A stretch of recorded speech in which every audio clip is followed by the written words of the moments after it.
Bienvenue.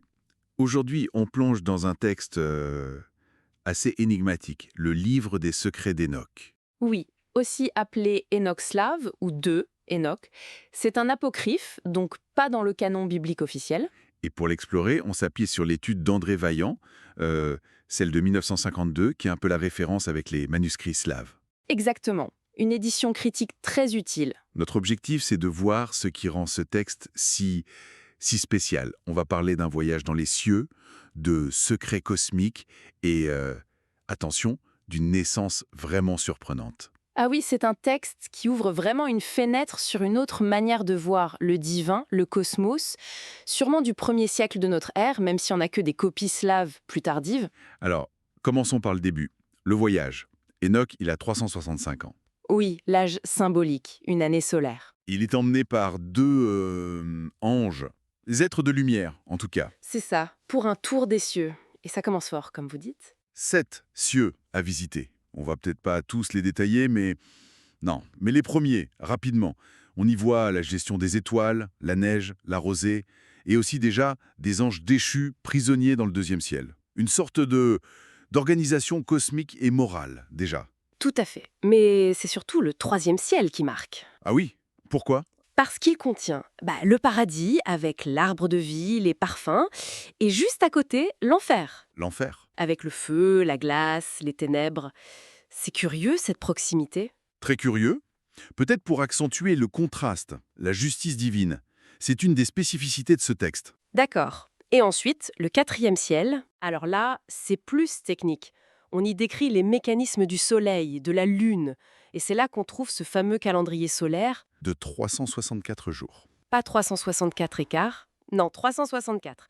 C'est un point important, souvent lié à certains courants juifs de l'époque. Et il y a aussi des créatures incroyables. Les phénix, les chalkidries, Des anges serpents à tête de lion, assez... imagées. Et plus haut encore, le 5e ciel. Là, l'ambiance change.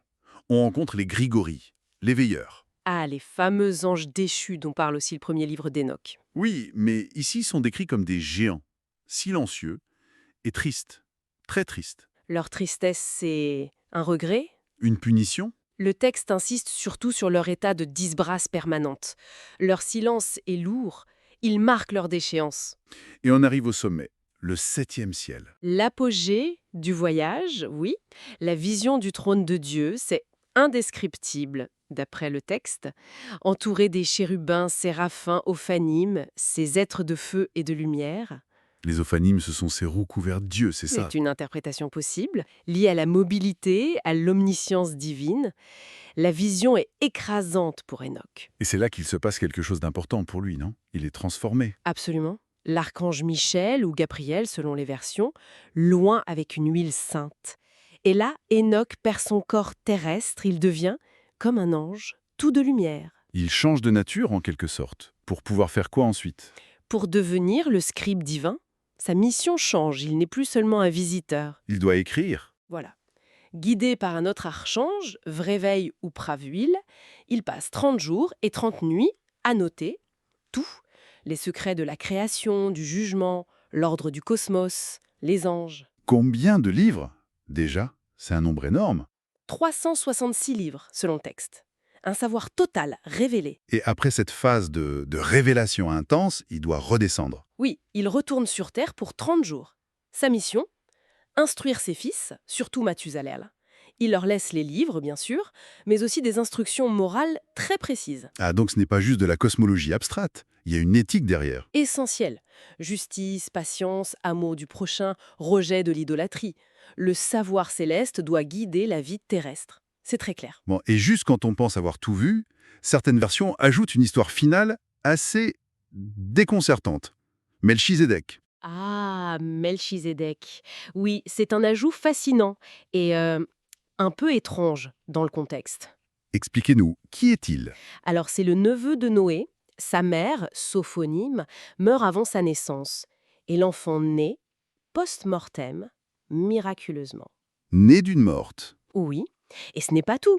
Il naît déjà grand, il parle, il est vêtu comme un prêtre, et il a un sceau divin sur la poitrine. Incroyable. Une sorte de figure messianique, Ou sacerdotal. plutôt sacerdotale. Il est présenté comme le prêtre éternel. Et pour le protéger du déluge imminent, l'archange Gabriel l'emporte au paradis d'Éden. Ça renforce l'idée d'une intervention divine très directe, en marge des lignées habituelles. Exactement. Une légitimité qui vient directement du ciel. Tout ça nous ramène à la complexité du texte. Origine possiblement grecque, 1er siècle, mais on n'a que des copies slaves du Xe siècle ou plus tard. C'est l'hypothèse dominante, mais ça reste complexe. Il y a clairement un fond juif ancien. Mais on sent aussi des échos hellénistiques, peut-être, dans la cosmologie, et des possibles ajouts chrétiens. Les versions longues et courtes n'aident pas à simplifier. Un vrai millefeuille textuel en somme. C'est ça. Et c'est ce qui le rend riche. Il témoigne de cette incroyable diversité de croyances à l'époque. Donc si on résume, un voyage cosmique hyper détaillé, une transformation d'humain en ange, des secrets divins révélés, un calendrier à part, une éthique forte et ce Melchizedek. Une cosmologie et une théologie alternative vraiment foisonnantes. Et ça nous laisse avec une question peut-être. À quoi servaient ces récits apocalyptiques si riches en détails sur les cieux, les anges, la fin des temps? Oui, pour les communautés qui les lisaient, souvent un peu en marge, était-ce une façon d'explorer les mystères que les textes officiels taisaient, de nourrir une espérance, de critiquer l'ordre établi, ou peut-être de justifier leurs propres pratiques? La survie de ces histoires secrètes, ça nous dit quoi sur la variété, finalement assez incroyable, de l'imaginaire religieux de ces époques? Exactement. Ça nous invite à repenser ce qu'on considère comme central ou marginal dans l'histoire des idées religieuses. Une belle matière à réflexion.